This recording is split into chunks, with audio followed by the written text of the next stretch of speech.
For the last few months, EA has really had a knack of putting their foot in it.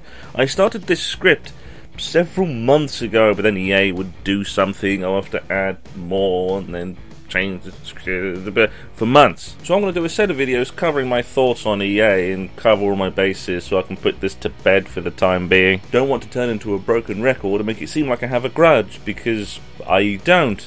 I just don't like a chunk of their business practices or parts of their corporate history. So consider this part one of a series of interminable length as long as EA can stop making bad decisions at some point. I call it EA, the company who has addiction to bad PR.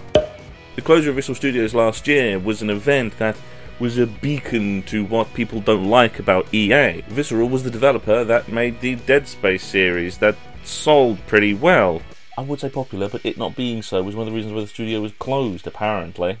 This is something that EA has become known for, and has done before, hence the reason why this was only a beacon and not a catalyst event. A story of one such previous occurrence was with a developer that helped define my childhood, that being the game series I played most and was best at least until online multiplayer arrived. Westwood Studios was a game developer that was set up in the mid-late 80s in the gaming era of the Amiga and the MS-DOS. They got popular to the point where they were bought by Virgin Interactive when they expanded into North America. They really gained prominence in the early 90s when they developed RTS titles like Dune 2.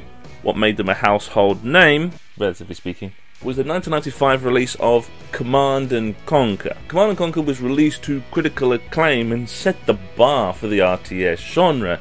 It was praised for its depth and its design and cemented Westwood as a powerhouse developer. This was the time when the brows of Electronic Arts started to rise as they looked towards their direction. The last days of Virgin Interactive was a mix of buyouts and sales, with one of the notable deals being with Viacom, who bought them out in the 90s when companies were investing in those newfangled CD-ROM games. In 1998, Virgin Interactive was divided, with the North American operations being sold to EA and the European operations being sold to Interplay.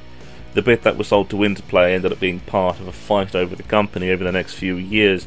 Westwood, being in Las Vegas, was part of the North American operations, and so now was headed by EA. By the time of the buyout, Westwood had a huge office building that included a capture studio right on prime real estate within Las Vegas. Although what most likely brought EA's attention was, reportedly at the time, Westwood had 5% of the PC gaming market. After the buyout, EA set up a Westwood-named sister studio out of another one of the former Virgin Interactive studios called Burr Studios in Irvine, California. They renamed it to Westwood Pacific, and that name will be coming up again soon. From there, the intervening years were fine, with sequels to the Command & Conquer series and new IPs coming from the studios. But then Westwood decided to try something different with the Command & Conquer name. In 2002, Westwood released Command & Conquer Renegade, a first-person shooter, something that's far different from the RTS roots the series was known for. It did okay, relatively speaking. It sold okay and got decent reviews, but was often criticised for being too scripted.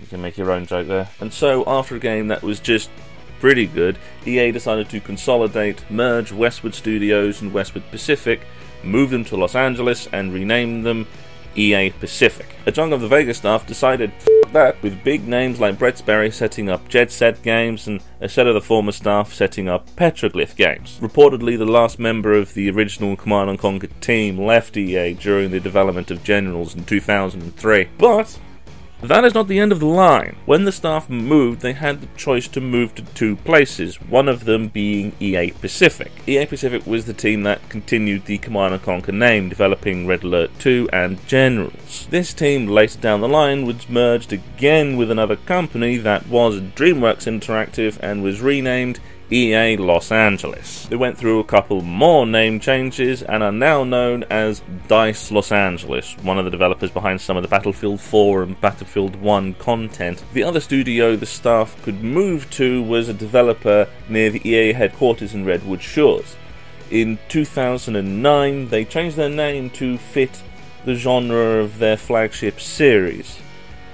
They became known as Visceral Games. The saga of Visceral Games is the continuation of things that EA have been doing for now near decades. It's how people could see this coming. EA doesn't do these things out of a sense of self-flagellation. There are reasons to what EA does and why they do it. But, as I said in the introduction, EA is a company that ignores the PR aspect and just keeps dropping themselves in the same hole. Next week, I'll take a stab at explaining why EA does what it does.